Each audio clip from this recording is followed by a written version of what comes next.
Pacers.com. Here to bring you some grades from that disaster of a game between the Pacers and the Knicks, where the New York Knicks dominated the Pacers by a final score of 123-98. Just lots of terribleness all around. The Pacers went 3 for 30 from three-point range, including 0 for 17 from the starters. 16 Pacers turnovers led to 29 Knicks points, while the Knicks had 12 turnovers that the Pacers turned into just 13. Tyrese Haliburton goes scoreless, missing all 8 of his shots. The key here, though, is don't overreact to one game early in the season. Yes, in these grades, plenty of Fs to go around, but it's just one game. The Knicks home opener, eager to get revenge on the Pacers for ending their season last year. And at the end of the day, if the cost of making an NBA record in field goal percentage in Game 7 of the playoffs last year in Madison Square Garden against the Knicks, where the Pacers couldn't miss anything, is that the law of averages comes back to haunt them, and they basically missed everything in this regular season game, well, I got 2 words for you. Worth it. Start with Tyrese Haliburton. No other grade to give him than a big fat F. Yikes. 0 points for the second time in his career as a Pacer. 5 assists, a rebound, a steal, -23 and plus minus in 25 minutes. He missed his first shot, a little runner in the lane that rimmed out, and then his next 7 shots were all missed from three-point range. Just there's nothing else to say other than just a terrible performance. One of the worst games of his career. In the first game, he was able to combat his poor shooting performance with some excellent defense. That was not the case in this game. We did not see that same level of defense that he showed against Detroit. Like when that shot isn't falling, like you'd like to see more aggression inside the arc, looking for that mid-range shot. But it was not the Pacers' stars' night. Like they're only going to go as far as Tyrese can take them. They really need to see more from Tyrese in the coming games. And as Tony East said on Twitter, this picture's kind of worth 1,000 words with what it was. All right, we have to get something positive going here, so let's switch over to Bennedict Mathurin, who continued his strong play to start the season. I gave him a B+. 20 points, 2 rebounds, an assist, a steal, a turnover. He was still -10 in his 24 minutes. He shot 8 for 13, made 2 out of the 3 Pacers threes that they were able to make in this entire game. Early in the game, he was keeping the Pacers in it. 7 straight points in the first quarter, including a little mid-range pull-up to attack a closeout. He had a really nice drive to the rim, Euro step right around a challenging defender. His steal in the second quarter came on a Josh Hart drive, and then he hustled down to the other end to score on the fast break. That gave the Pacers a brief lead at the time before it all fell apart. Other side of the coin on defense, it can still be an adventure. Screen navigation's still an issue with Ben. Will often end up kind of trying to point switch or calling for a switch, even if his teammates are not expecting that and are not prepared to make that switch, which ends up with wide open shots. You can see Toppin getting a little bit frustrated in the fourth quarter as Brunson got a wide open 3 because of a similar play there.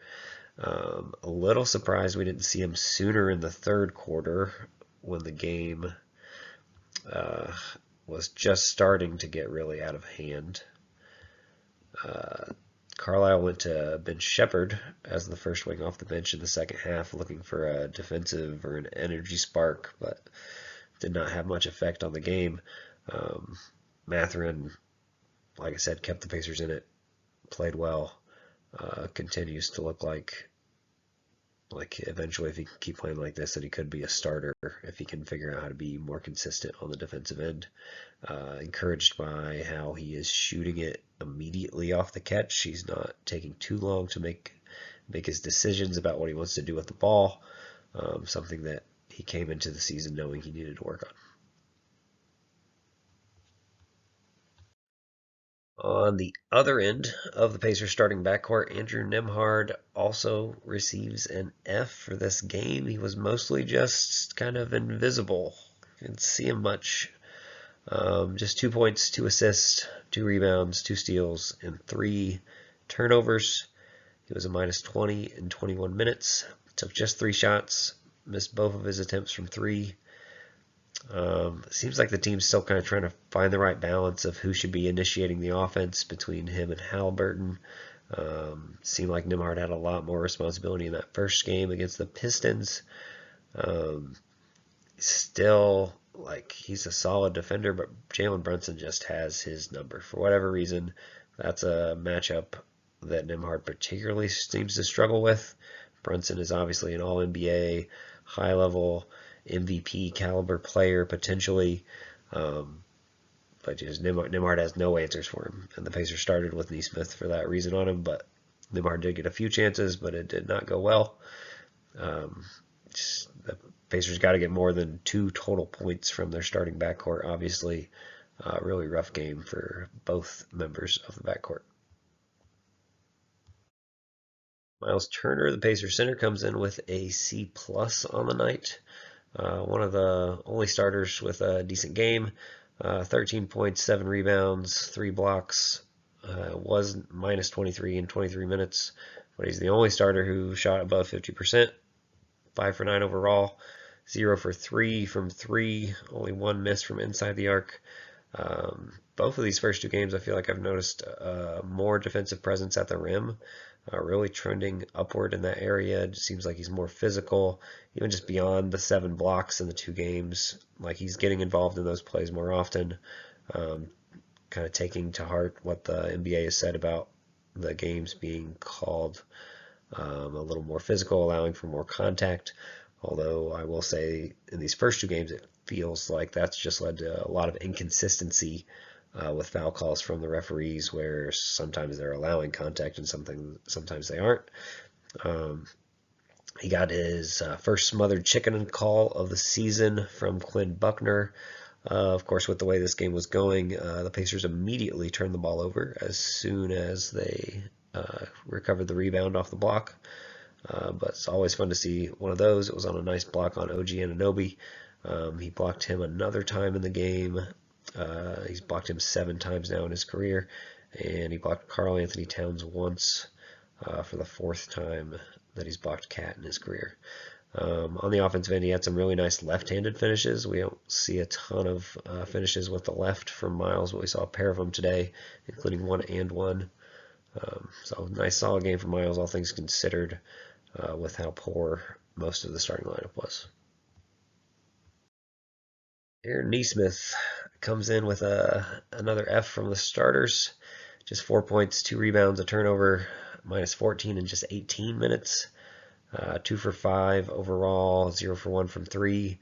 It's felt like Nesmith, among all the starters who haven't looked as connected in these first 2 games as you would expect from a team with so much continuity, just feels like his flow is feels off with a lot of the team. His drives have not been effective, including in the preseason.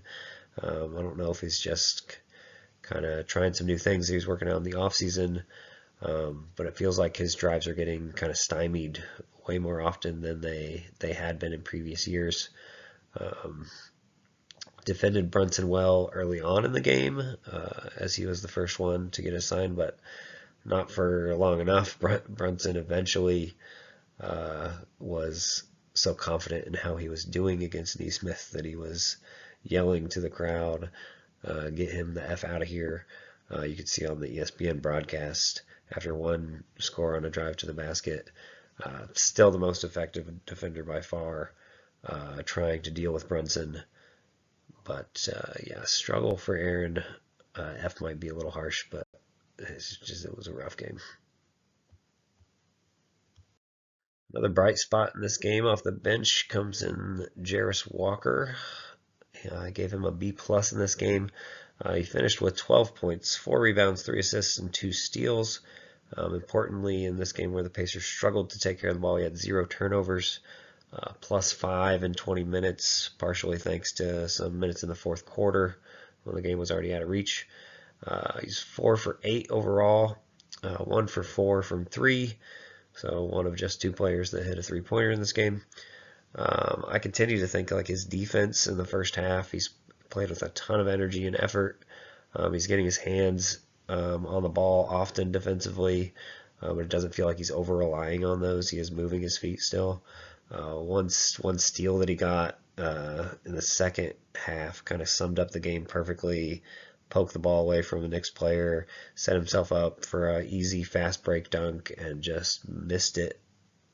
And then his shocked reaction to the play was one of the only bright spots in that stretch. But just kind of summed it up. Anytime the Pacers did something right, it immediately went wrong. Took multiple other 3-pointers with confidence, including one off the dribble. Good to see, even if they don't go in, as no shots went in today. But you can tell Jarace is continuing to grow confidence with that jump shot. Had a couple really nice, strong drives to the basket during garbage time that actually came against the Knicks starters, because Tibbs, Knicks were up 30, and he's going to play most of his starters until about 6 minutes left in the game. Yeah, he had some really good moments. He had a really nice play to Isaiah Jackson where he drove behind his back to avoid a defender and found Isaiah Jackson on the roll for a nice little alley-oop. Had a nice play in the first half where he crashed on the glass from the corner, passed it to TJ, gave it back to him, and then Jarace found TJ in a little cut to get a little easy bucket in the lane. His passing just continues to stand out. Multiple hockey assists in this game, just moving the ball. He had a really nice pass to Toppin over the top to beat a fronting defender for an easy bucket. Just really encouraging stuff from Jarace. Look forward to seeing kind of how his role grows over the year. Interesting still, didn't play in the second half in the first game. Ben Sheppard comes in first in the second half of this game. Kind of wonder if they're kind of feeling out by half, like we're going to give you Jarace this first half, we're going to give Shep the second half. That feels like a really weird way to try to decide between the two right now. Interested to see if that kind of continues, but good stuff from Walker in this game. Pascal Siakam, the Pacers starting power forward, I gave a C+ today. One of just 2 Pacers starters that I thought had a decent game. 12 points, 5 rebounds, 2 assists, a couple turnovers in 23 minutes. Still was a -23. 5 for 7 from inside the arc and 0 for 4 from 3. Continuing the trend of the Pacers making a lot of 2-point shots. 38 for 53 overall, 72%. And then just 10% of their 3-pointers. They're very purposeful and kind of trying to get Pascal the ball in the post. Worked really well early on. Anytime they saw Josh Hart on him, they were going to him, and he was scoring. He even had some baskets against OG Anunoby, his former teammate. He's really been the most consistent thing about the Pacers offense through these 2 games. You kind of just want to see the Pacers be able to get him the ball more often is what it feels like so far. Obi Toppin, another bench player who I thought had a decent game, at least on the offensive end. I gave him a B. He finished with 8 points and 4 assists and a block, 0 turnovers. 4 of 6 on his shooting overall, 0 for 1 from 3. Got a couple early seals in the paint where he would beat defenders down the floor. Even if he doesn't get the leak out pass, he'll lock up that defender in the paint. Usually it's a smaller defender that gets down there first, and then Pacers able to get it over the top and to him for an easy basket. He moved the ball really well in this game, clearly with the 4 assists, but he had some nice little dump off passes to Isaiah Jackson that were good in this game. One coming off a post-up possession where he got past his defender and then dumped it off to Jackson, and another on kind of a broken play where Toppin ended up driving and forcing the help and then found Jackson in the dunker spot. Both really nice plays there. Toppin had a decent game against his former team. Don't have a ton to say about TJ McConnell, the Pacers' backup point guard. Gave him a C+, 7 points, 5 assists, 2 rebounds, a couple turnovers, 3 for 4 on his shooting. The human paint touch was kind of his usual self, just a little less often than some nights. Pacers bench continues to be really good at kind of timing their slot cuts, where they cut from the kind of a 45-degree angle as McConnell drives either near the baseline or across the wing. He hit Ben Sheppard on one of those in this game. He hit Bennedict Mathurin on one of those against the Pistons in the first game. TJ continues to just kind of be himself, always enjoyable, full of energy. Yeah, just 16 minutes for TJ in this one. Isaiah Jackson made his debut in this season. I gave him a B-. He had a kind of nice game. 10 points, 5 rebounds, 2 assists, a steal. Did have a couple turnovers. Only played 15 minutes. I think partially the Pacers, because he was coming back from injury, I think they took him out a little earlier and put Enrique Freeman in once the game was kind of out of reach. His only miss in the game, he actually ended up tipping it himself. Finished from the dunker spot, had an alley-oop on the roll. We both mentioned both of those things in previous players.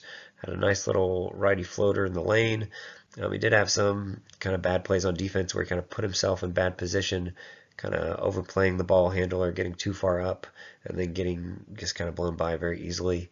But all in all, like a good performance from Jackson, kind of what you want to see when he is the only option now as the backup center. Beyond Freeman, now that Wiseman has officially been announced as tearing his Achilles. It's Jackson's first chance at kind of rotation minutes that are consistent in his career, so good start to that. Anxious to see more from him in the coming days. And real quick with the last 5 players here, we got Ben Sheppard with a C-. Sheppard actually fouled out in 12 minutes. He came in the second straight game during the third quarter after not playing in the first half. The game really kind of got out of the hand after he came in. I wouldn't really put the blame totally on him or anything. James Johnson, I gave a B. He scored in the year 2024. He also had a block and also dropped a very easy pass and gave the international my bad signal. Johnny Furphy got his first action in the NBA. The Pacers were trying hard to get him his first points in his career. Got blocked on one drive, missed an open three-pointer on another, and then towards the end of the game, the Pacers' last chance, he had a bucket, but they called it dead because of a kicked ball. And then he tried to take another shot, but missed a little, maybe 15-foot baseline turnaround. Hard to give him anything other than a C when he just played garbage time and it's his first game, never even played in the preseason. Enrique Freeman, I gave a C. Kind of struggled trying to deal with Karl Anthony Towns at one point, no surprise. Some valuable minutes though against some Knicks starters who were still in the game for reasons unknown. Yeah, he continues to impress with all the energy and hustle that he plays with. He does still seem kind of a little undersized as a center, but you gotta love his effort. He scored his first field goal in this game on an offensive rebound and a putback. Quenton Jackson added 2 points in the free throw line and added a pair of assists and a steal in 4 minutes. Gave him a C as well. Might as well give these guys incompletes if they're only playing in garbage time. But that's it. That's all the grades for today. Thank you for tuning in.